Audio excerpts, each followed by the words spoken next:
ಕೊಲೆ ಕೇಸ್ನಲ್ಲಿ ದರ್ಶನ್ನ ಭವಿಷ್ಯ ಏನು ಅನ್ನೋದರ ಬಗ್ಗೆ ಸ್ವಲ್ಪ ಹೊತ್ತಲ್ಲೇ ತೀರ್ಮಾನ ಪ್ರಕಟ ಆಗೋದಕ್ಕಿದೆ. ಆದೇಶ ಬರೆಸ್ತಾ ಇದ್ದಾರೆ ಜಡ್ಜು. ಕೆಲವೇ ಕ್ಷಣದಲ್ಲಿ ಆದೇಶ ಪ್ರಕಟ ಆಗುತ್ತೆ. ಅಂದರೆ ಈ ಕೇಸ್ನಲ್ಲಿ ಯಾರ್ಯಾರನ್ನ ಕಸ್ಟಡಿ ಕೊಡ್ತಾರೆ, ಯಾರ್ಯಾರನ್ನ ನ್ಯಾಯಾಂಗ ಬಂಧನಕ್ಕೆ ಒಳಪಡಿಸಲಾಗುತ್ತೆ ಅನ್ನೋದರ ಬಗ್ಗೆ ಸ್ಪಷ್ಟತೆ ಸಿಗೋದಕ್ಕಿದೆ. ಒಟ್ಟು 4 ಮಂದಿ ದರ್ಶನ್, ಧನ್ರಾಜ್, ವಿನಯ್ ಮತ್ತು ಪ್ರದೂಷ್ ಇವರನ್ನ ಕಸ್ಟಡಿ ಕೇಳಿದ್ದಾರೆ SPP. ದರ್ಶನ್ ಕೇಸ್ನ ಆರೋಪಿ ನಂಬರ್ 2. ಧನ್ರಾಜ್ ಈ ಕೇಸ್ನಲ್ಲಿ ಕರೆಂಟ್ ಶಾಕ್ ಕೊಟ್ಟು ವಿಕೃತಿ ಮೆರೆದಂಥ ವ್ಯಕ್ತಿ. 3ನೇ ವ್ಯಕ್ತಿ ವಿನಯ್, ಇದು ದರ್ಶನ್ ಆಪ್ತ ವಲಯದಲ್ಲಿ ಗುರುತಿಸಿಕೊಂಡಿರುವಂಥ ಸ್ಟೋನಿ ಬ್ರೂಕ್ ಪಬ್ನ ಮಾಲಕ.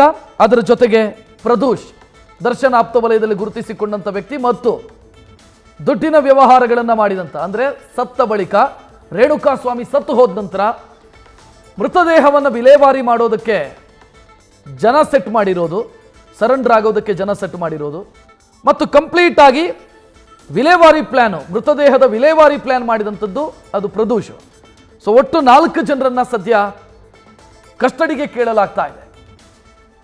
ಮತ್ತುಳಿದವರನ್ನ ಕಸ್ಟಡಿಗೆ ಕೇಳಿಲ್ಲ ಆಗಿರೋದ್ರಿಂದ ಅವರು ನ್ಯಾಯಾಂಗ ಬಂಧನಕ್ಕೆ ಒಳಪಡುವಂಥ ಸಾಧ್ಯತೆ ಖಚಿತ. ಸೊ 4 ಜನರಿಗೆ ಏನಾಗುತ್ತೆ ಅನ್ನೋದು ಸದ್ಯ ಇರುವಂಥ ಪ್ರಶ್ನೆ. ಪವಿತ್ರ ಗೌಡ ಸೇರಿ ಉಳಿದಂಥ ಆರೋಪಿಗಳನ್ನು ಕಸ್ಟಡಿಗೆ ಕೇಳಿಲ್ಲ.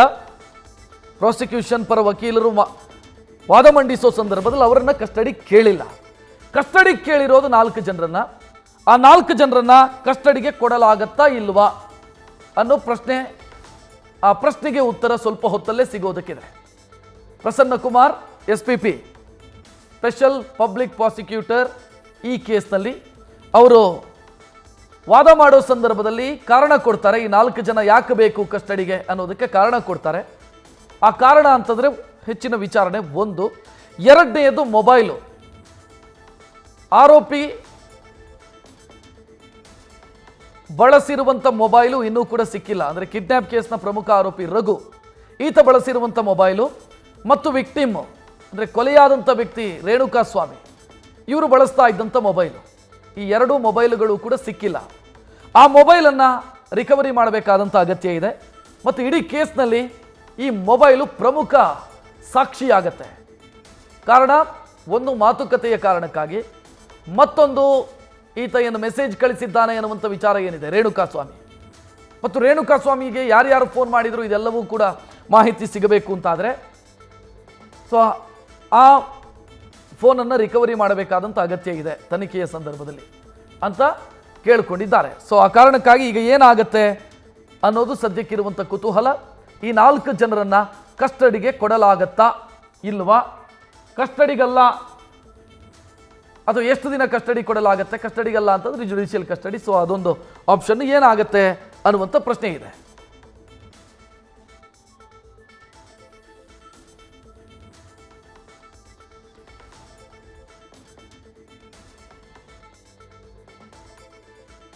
ಸೊ ಇಲ್ಲಿ ಆರೋಪಿ ನಂಬರ್ 1 ಪವಿತ್ರ ಗೌಡ ಸೇರಿ ಉಳಿದ ಕೆಲ ಆರೋಪಿಗಳು, ಕಿಡ್ನ್ಯಾಪಲ್ಲಿ ಭಾಗಿಯಾದಂಥ ಆರೋಪಿಗಳು, ಅದರಲ್ಲಿ ಜಗ್ಗ, ಅನುಕುಮಾರ್, ರವಿ ಇವರೆಲ್ಲರೂ ವಿಚಾರದಲ್ಲಿ ಈಗ ಒಂದು ಕ್ಲಿಯರ್ ಡೀಟೇಲ್ ಲಭ್ಯ ಆಗಿದೆ. ಅವರನ್ನು ಕಸ್ಟಡಿಗೆ ಪೊಲೀಸರು ಕಸ್ಟಡಿಗೆ ಕೇಳದೇ ಇರೋದರಿಂದ ಅವರು ಪರಪ್ಪನ ಅಗ್ರಹಾರ ಕನ್ಫರ್ಮ್. ಈ 4 ಜನ ಆರೋಪಿಗಳು ಮತ್ತೊಬ್ಬ ರಾಘವೇಂದ್ರ. ಸೊ ಒಟ್ಟು 5 ಜನ ಅಂತ ನಾವು ಅಂದ್ಕೊಂಡ್ರೆ ದರ್ಶನ್ನು, ಧನ್ರಾಜು, ವಿನಯ್, ಪ್ರದೂಷ್, ಮತ್ತೊಬ್ಬ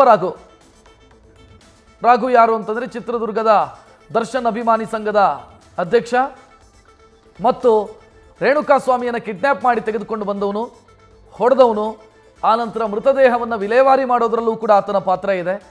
ಸೊ ಆತನನ್ನು ಕೂಡ ಕಸ್ಟಡಿ ಕೇಳಿದ್ದಾರೆ. ಹಾಗಿದ್ರೆ ಒಟ್ಟು 5 ಜನರನ್ನು ಕಸ್ಟಡಿ ಕೇಳಲಾಗಿದೆ. ಉಳಿದವರನ್ನು ಕಸ್ಟಡಿಗೆ ಕೇಳಿಲ್ಲ. ಆ ಕಾರಣಕ್ಕಾಗಿ ಅವರಿಗೆ ನ್ಯಾಯಾಂಗ ಬಂಧನ ಖಚಿತ.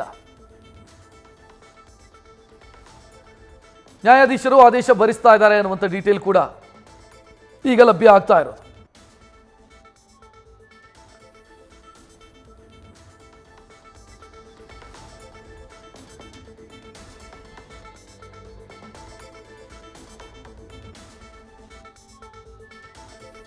ಇನ್ನು ಇವತ್ತು ವಿಚಾರಣೆಯ ಸಂದರ್ಭದಲ್ಲಿ ಒಂದಿಷ್ಟು ವಿಚಾರಗಳು ಪ್ರಸ್ತಾಪ ಆಯಿತು. ಪ್ರಮುಖವಾಗಿ ಮೃತನ ಫೋನ್ ಇನ್ನೂ ಕೂಡ ಸಿಕ್ಕಿಲ್ಲ, ಅದರ ರಿಕವರಿ ಆಗಬೇಕು ಅನ್ನೋದು, ಮತ್ತು ಹೆಚ್ಚಿನ ವಿಚಾರಣೆಗೆ ಆರೋಪಿಗಳ ಅಗತ್ಯ ಇದೆ ಅಂತ ಸರ್ಕಾರದ ಪರ ವಕೀಲರು ವಾದ ಮಂಡಿಸಿದರು. ಈ ಕಡೆಗೆ ಇಲ್ಲ, ಈಗಾಗಲೇ ದರ್ಶನ್ ಹೇಳಿಕೆಯನ್ನು ದಾಖಲಿಸಿಕೊಳ್ಳಲಾಗಿದೆ, ರಿಕವರಿಗಳು ಎಲ್ಲವೂ ಆಗಿದೆ, ಕಸ್ಟಡಿಯನ್ನು ವಿಸ್ತರಿಸಬೇಕಾದಂಥ ಅಗತ್ಯ ಇಲ್ಲ ಅನ್ನೋದು ಆರೋಪಿಗಳ ಪರ ವಕೀಲರ ವಾದ ಆಗಿತ್ತು. 6 ಮಂದಿಯನ್ನು ಆರಂಭದಲ್ಲಿ ಕಸ್ಟಡಿ ಕೇಳಿದರು, ಆನಂತರ 4 ಮಂದಿಯನ್ನಾದರೂ ಕಸ್ಟಡಿ ಕೊಡಿ ಅಂತ ಕೇಳಲಾಗಿದೆ. 4+1 ಒಟ್ಟು 5 ಜನರನ್ನು ಕಸ್ಟಡಿ ಕೇಳಲಾಗಿದೆ. ಸದ್ಯ ನ್ಯಾಯಾಧೀಶರು ಆದೇಶ ಬರೆಸ್ತಾ ಇದ್ದಾರೆ. ಏನಾಗತ್ತೆ ಅನ್ನುವಂಥ ಪ್ರಶ್ನೆಗೆ ಉತ್ತರ ಸಿಗೋದಕ್ಕಿದೆ.